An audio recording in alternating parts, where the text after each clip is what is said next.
You see these types of posts circulating all over. So he reposts this. Of course he did. Bree Solstad says, what in tarnation is happening in Eastern Orthodoxy? So you've got this young lady here in a Facebook group called Progressive Orthodox Christianity.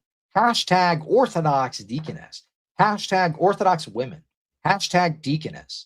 Hashtag Orthodox Christian Deconess. So on and so forth. You get it. Okay. And she posts this saying, future Orthodox Christian Deaconess in training. Last night, I couldn't sleep.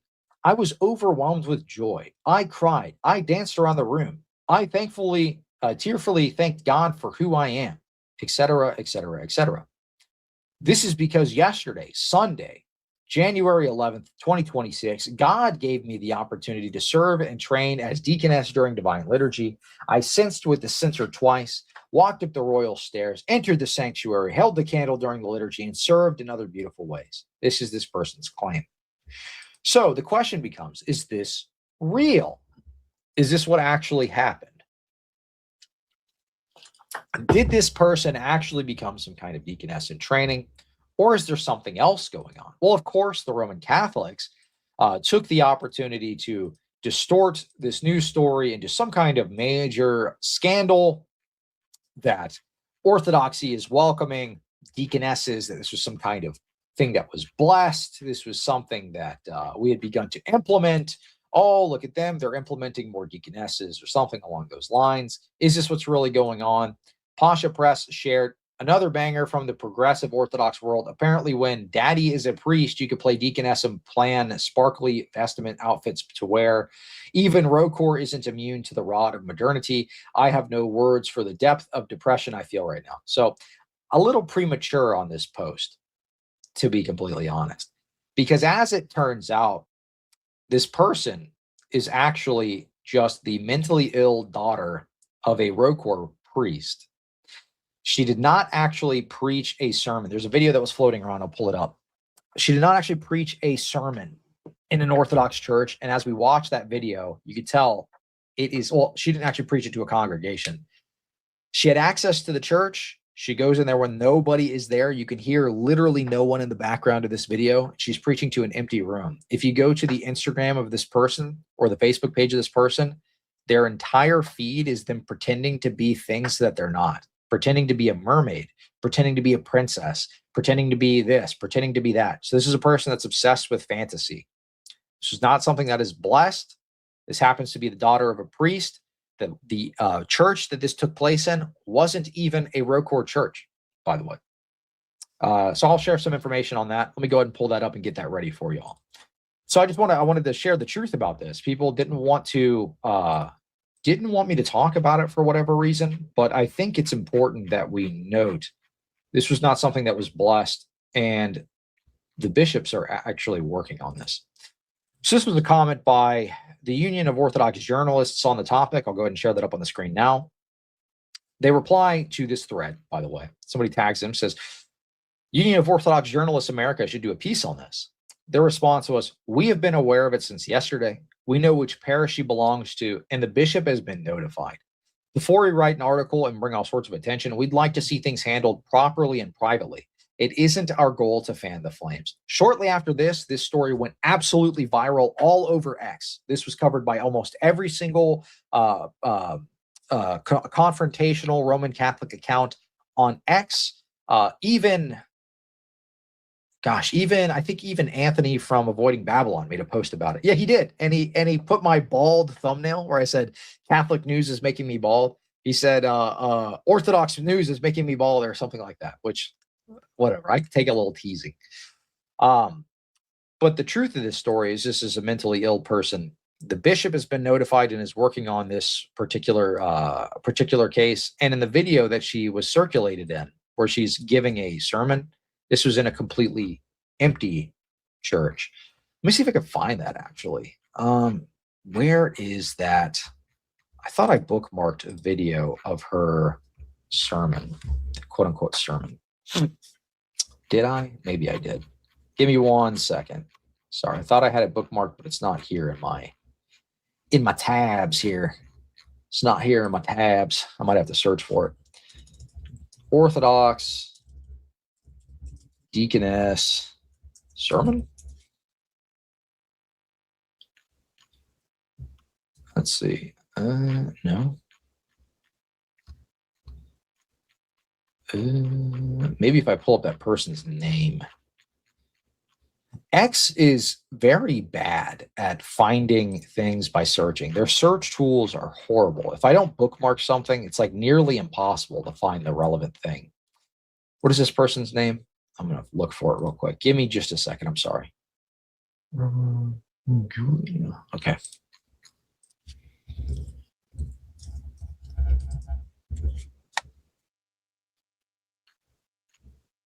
Good grief. Even typing in her name doesn't pull anything out. That's so annoying.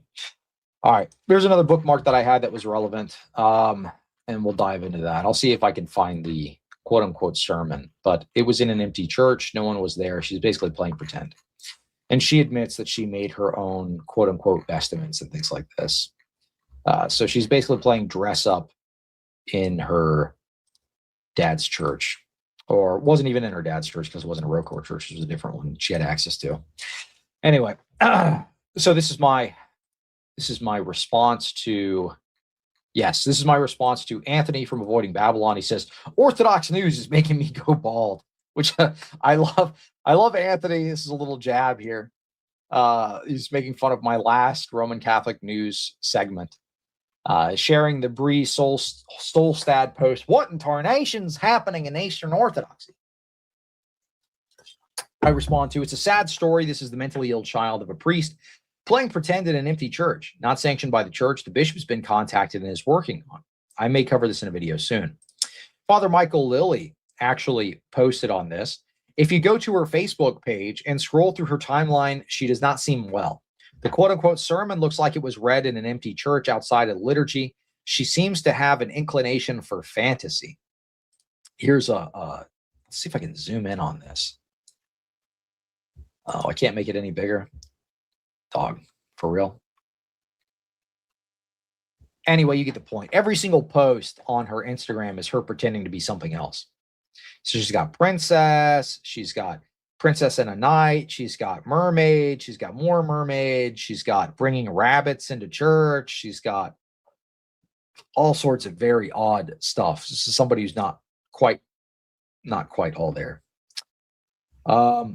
Anyway, I'm going to see if I can find that sermon real quick. Give me just a second, because that's going to drive me nuts if I can't find that. I'm going to just scroll through the comments here and see if somebody posted it.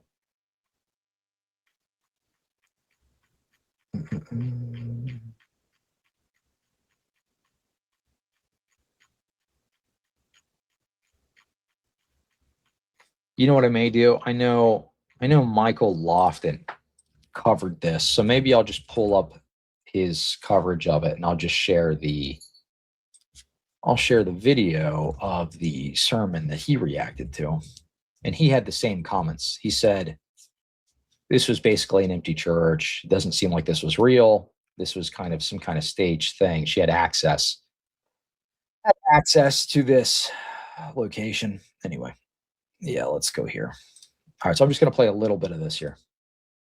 It's very short. It's only 5 minutes long, and so let's maybe watch it together. And I want you to pay attention to a few things here. I want you to tell me what you are observing and what you're not observing here, right? Pay attention to the setting specifically. All right, let's go ahead and watch it together.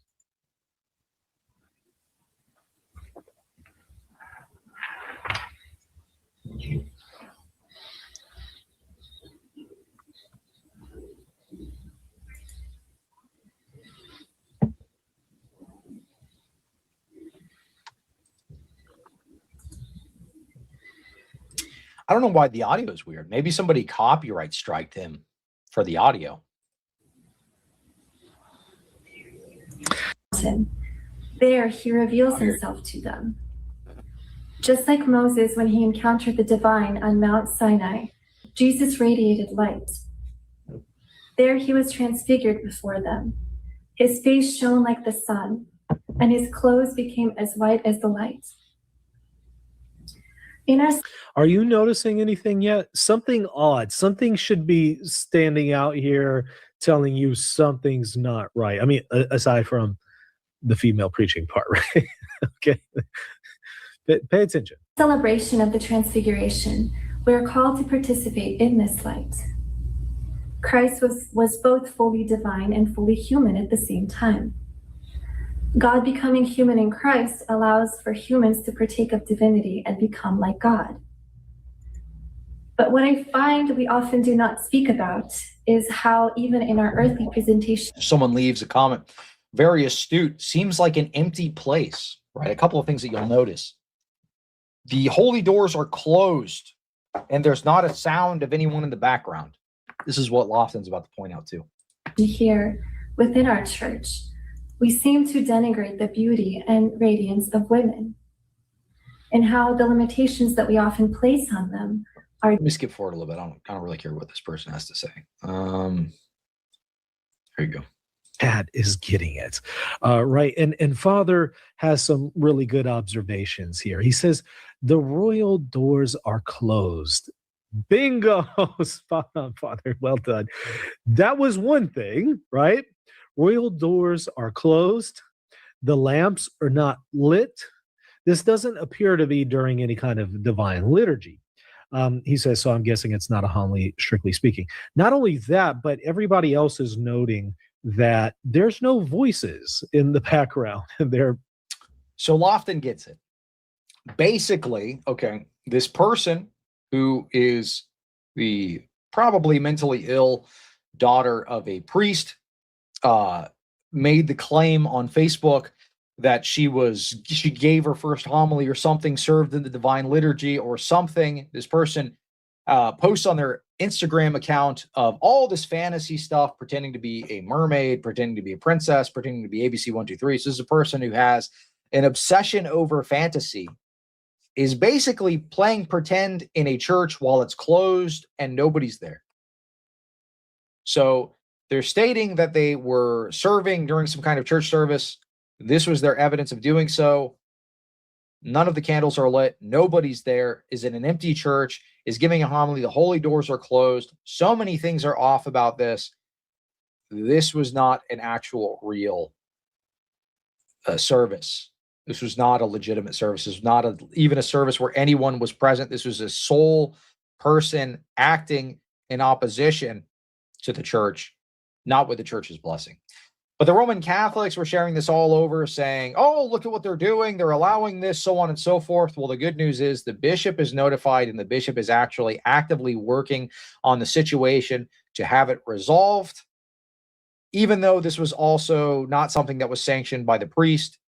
This was just somebody who happened to have access to the church and decided to use it as a cosplay activity here.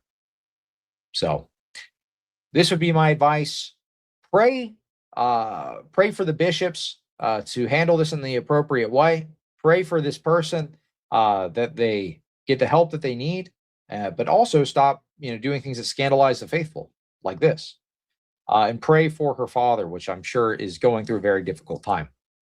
I couldn't imagine having to deal with the fallout of something like that. So keep them in prayer. That's super important. I wanted to cover this story not as some kind of like scandal bait thing. I wanted to make sure that people who were scandalized by this story actually got the truth, that this wasn't something that the church actually gave approval to do. This was one person, an actual rogue actor, entering into a church that was completely empty and preaching a sermon to no one. That's what happened here. That's the story. This is the story the Roman Catholics are running with.